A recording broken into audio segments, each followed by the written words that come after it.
Hey guys, I just recorded an episode of the Coco Lala Show about getting a little wild, getting a little unhinged, letting your inner desires out. So I wanted to bring this podcast episode to you stat.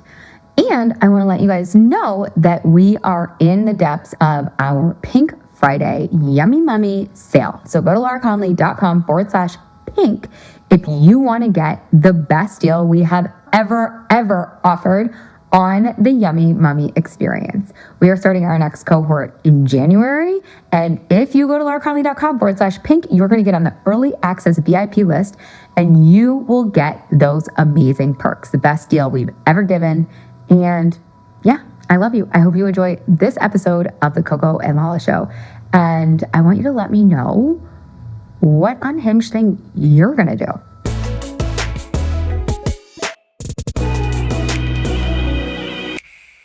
I'm trying to make a filter. I need a filter today. Today is... What? Don't put a filter on.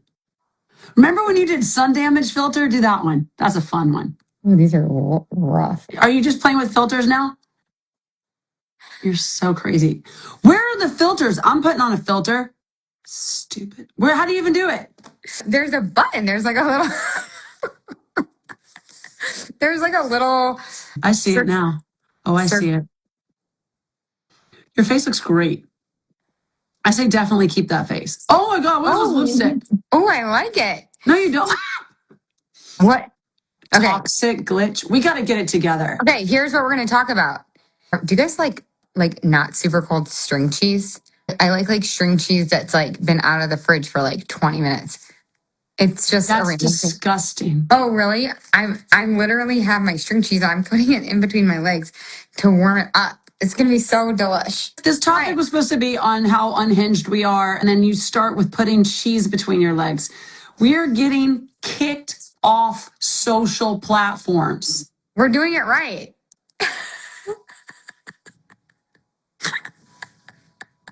Oh my God, I want that face. We're talking about being unhinged and getting a little bit more wild in your life as a way to free yourself and to show yourself that if you warm up string cheese and put on a crazy filter, nobody's going to cancel you. I'm literally crying. Oh my God. I'm just so upset. Okay.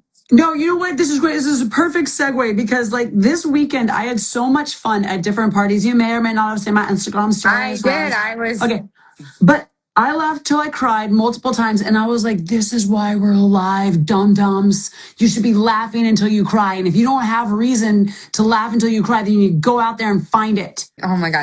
Yeah, like how do we put more things on our calendar where we're going to laugh till we cry? Because I hate to admit it, but I feel like it doesn't happen as much as I want it to. Like I want to laugh till I cry every day. That's a fun goal. So I'll tell you right now, like I did that show at the Groundlings. I don't know if you knew this. It was like a silly Halloween show, but okay. So no one's getting paid. I live almost an hour away. And every time they ask me, I'm like, yes, whatever you need, I'll do it. Like I'll rearrange my schedule to do it because A, I'm guaranteed to laugh my face off. B, I get to be on stage with people that are brilliant and fun. And it is just an absolute no brainer that you should be doing those things. Like if you go to a comedy show, if there's a comedian you like, go see them live.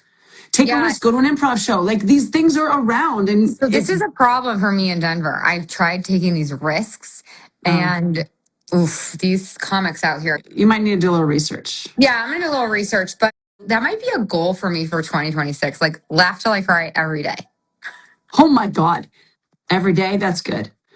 Yeah, because you want to know what? That's actually the most audacious goal I could set because my brain wants to set like a revenue goal or like an achievement goal. And it's like, no, bitch. No, bitch. No. No fucking bitch. Actually, her name is Heidi Hustle. I know her name. Go back to sleep. Heidi Hustle. You're taking a fucking nap, girl. But anyway, so here's the topic for today. 7 minutes later.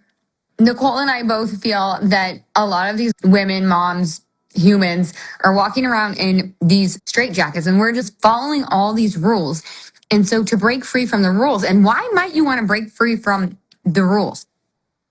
Because it might be keeping you from being you, which might be the point of life.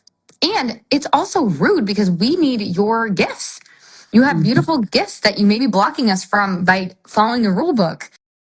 So I want to challenge the audience to do one wild, borderline unhinged thing this week because it will free you. Yeah. What is that thing that you want to do? What is that thing that you're jealous of that someone else is doing? Or you're a little envious or you're like, I wish I could do that, but I can't because of these 72 reasons. You know what I'm going to do? Oh, I don't want to do it. What? What are you going to do? I'm going to get like dressed up.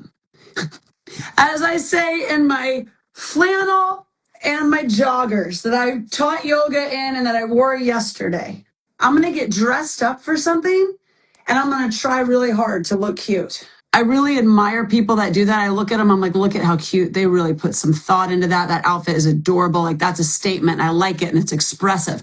But for me, I would rather just be like cozy than put work into it. What are some wild things that you've done in your life that people would like gasp at? Like, I told my clients you should wear this outfit as a way to be unhinged, and she like almost like fell on the floor. I'm going to just bring up my favorite actor, Jason Bateman. One of my favorite things he ever said was that perfect is boring. Nobody likes perfect. And I was like, you just summed up my entire life in one statement, because that is exactly it. I'm always drawn to the eccentric, the outrageous, the person who's fully put together. I mean, it doesn't have to be like perfect put together, but it's like you tried and you put in effort. I would rather die than be perfect and predictable, because to me, that has been done and it is so not interesting. It's not interesting. And do you know anybody who's like kind of a little bit perfect? Plenty. And they're allowed to have their own choices and perspectives. Do you like them? Like, do you like me more or the person you're thinking about? Oh my God. You're unbelievable. All my point is, Nicole, that you're not letting me make is that we like people when they're imperfect more than we like the perfect people. Yeah. Like, what was that? Somebody on stage, I don't know, I'm going to botch this or whatever, Brene Brown or somebody. And they spilled their coffee all over themselves. And it got so many more likes than any of her other things because she's showing how imperfect she is. I don't think it was Brene Brown, but you guys get my point. Like, we like it when people show us their humanness. We're attracted to that. Yes. That's magnetic. This is why I love TikTok, because it's a little bit grittier. It's a little bit messier. Like, you're looking inside people's homes. Like, you see the back of their car. Like, there's just so much more interestingness and approachability in that than there is the polished. In my opinion, you cannot be authentic and be perfect, because that is, perfect is not authentic. Oh my God, I just came up with that. That is so good. But she said, be authentic. And then that reminded me, you can't be truly authentic if you're trying to be perfect, because perfect doesn't exist.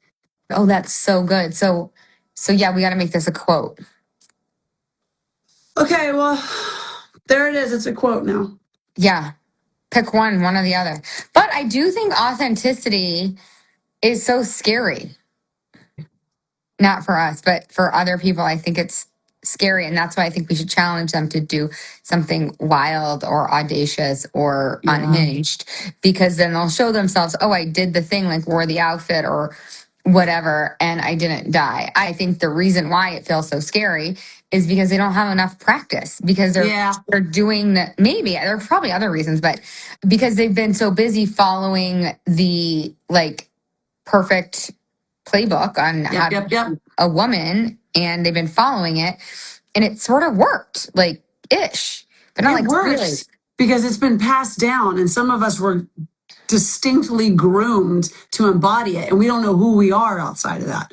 Which, I mean, this is where I have to give credit to my mom and dad, because they just let me be my weirdo ass self. And I was in the South, growing up in the South, like I didn't want to wear smocking. I didn't want to be in the Miss Magnolia Ball. I didn't want to do any of that shit. And they were like, okay, go dye your hair maroon and wear Doc Martens. That's fine. And I was like, great, I will. And I did. And so it just reinforced authenticity, which in my opinion, you can't go wrong with that. Yeah.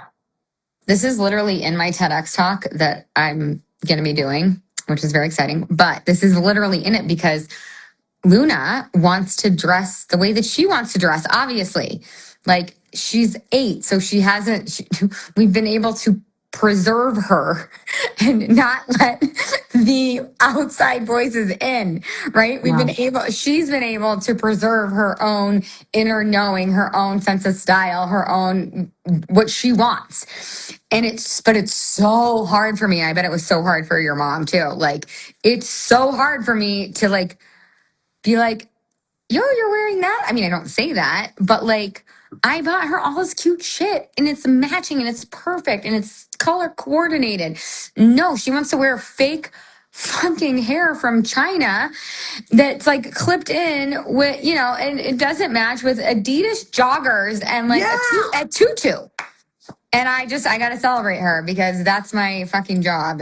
You're wearing a shirt that says weirdo and you're mad that your child wants to wear fake hair from China and Adidas joggers. Let's put this together. Let's do some math. I'm horrible at math, but it's matching. It's a matching set though. It's matching. My dog's like, what the fuck?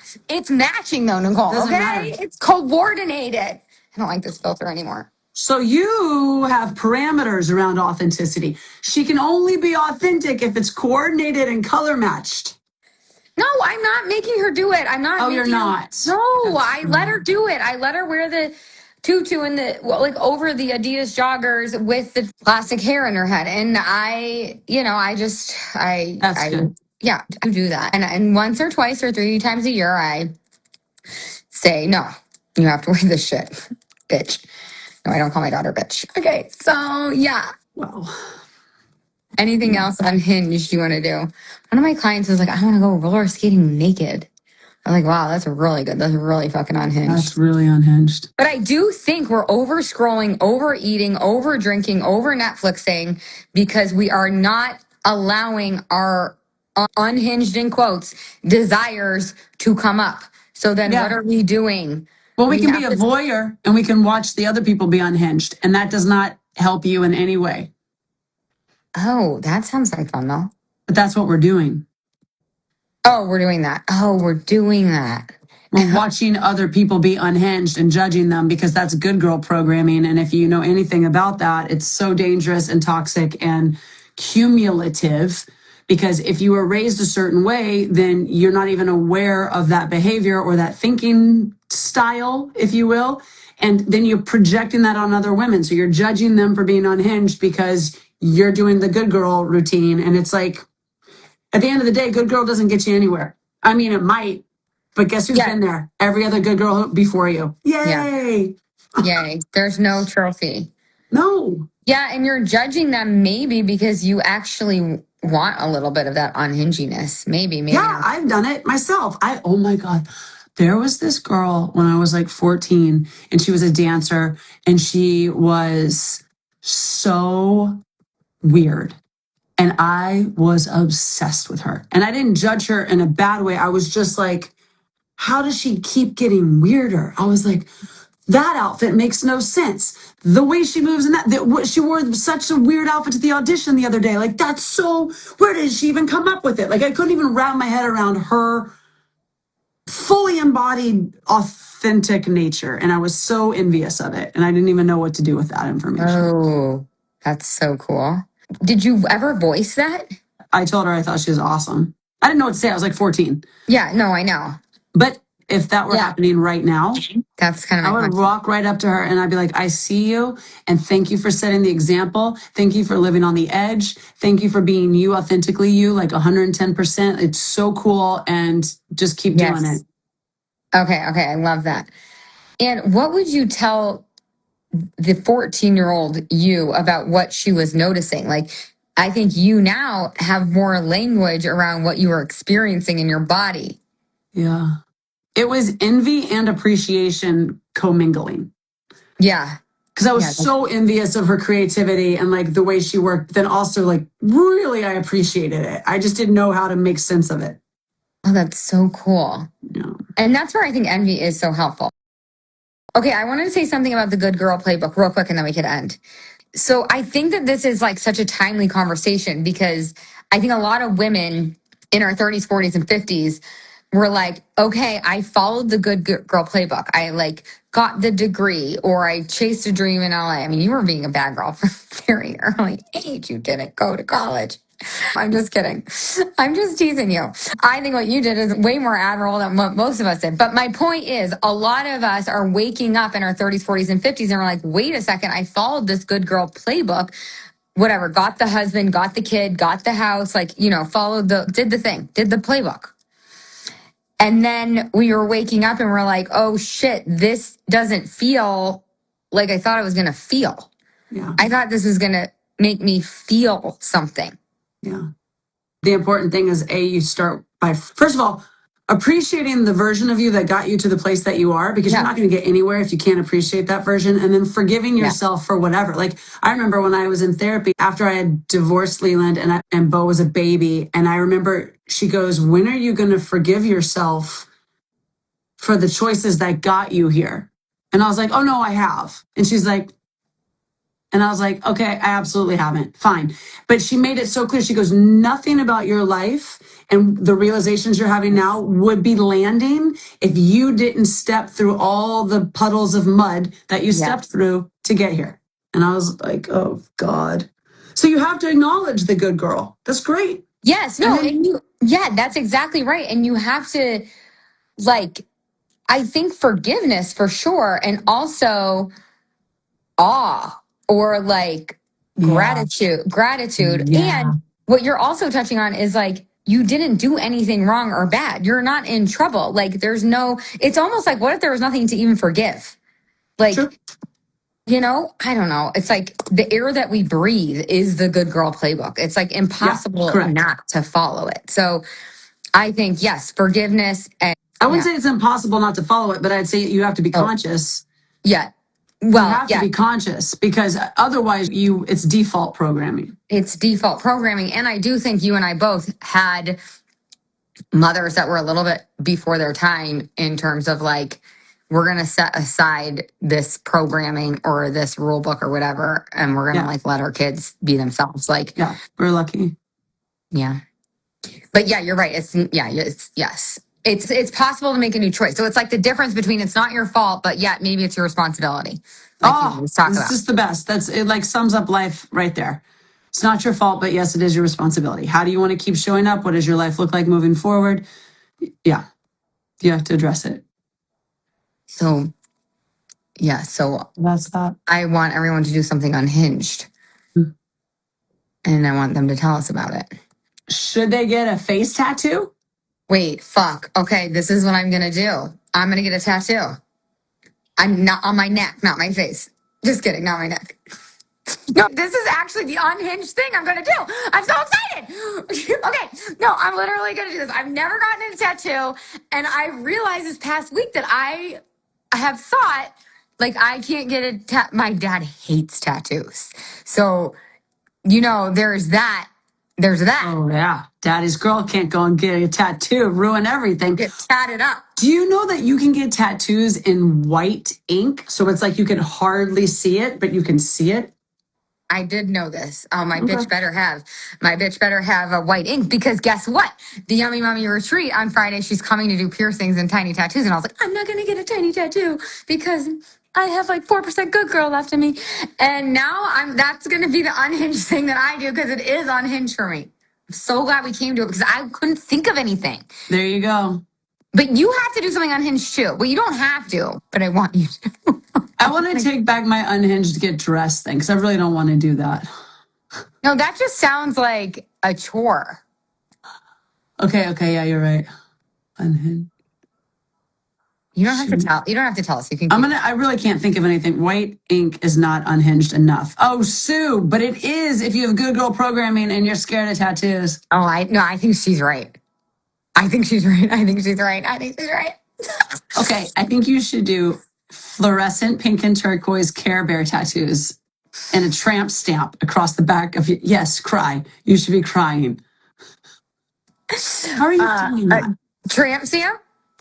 What does this do? Ooh. Oh, that looks so cool. Does it? What about this? Okay, anyway. Okay, sorry. So what are you going to... So you can think about it. You guys, you don't have to have the answer yet. Just can you live in the question of like, what is the unhinged thing I'm going to do this week? And then the answer will come. Yeah, that's right. The answer will come. Great. It's so annoying. Okay. I like it. All right. I'll let you go. I have to go to school and volunteer now. No, good job. I'm going to go get my weighted vest on and do a weighted vest walk in the suburbs. Proud of you. So proud of you in the suburbs. Okay. Love you. No, I love you. We're so unhinged. So unhinged. Oh my God. Just trendsetters. Okay, I love you so. Oh, wait, I am going to say one thing. So this came up in the Yummy Mummy call, and people were saying, oh, you want to know what I did that was unhinged? I bought a pair of expensive loafers. And then somebody else was like, oh, you know what I did that was unhinged? I got a conch shell piercing. And then another girl who works in Hollywood, Katie Lindsay, was like making a spoof about this. She's like, look at us. We're just all over here unhinged buying loafers and getting ears pierced. And I was like, oh my God, can you actually make some sort of spoof on this? Because if we do this unhinged challenge, all the things that people are going to write in are going to be like, I got a tattoo in white ink and I got a $300 pair of loafers. And I told the PTO no. Listen, it's baby steps for some of us, okay? No, it's great. It's great. It's great. I'm excited about it. But Katie Lindsay made a really funny point. Okay, well, she actually sure did. But I want to know what Katie Lindsay's doing. Actually, she was the one with the loafers. I was kind of mixing the stories. But yeah, she got loafers. Loafers is pretty good. I might need to see more out of her, but that's okay. Yeah. Okay. I love you. I'm going to let you go. Okay, bye. I love you. I love you. I love you. I love everybody in the comments too. I love everybody. Okay, bye.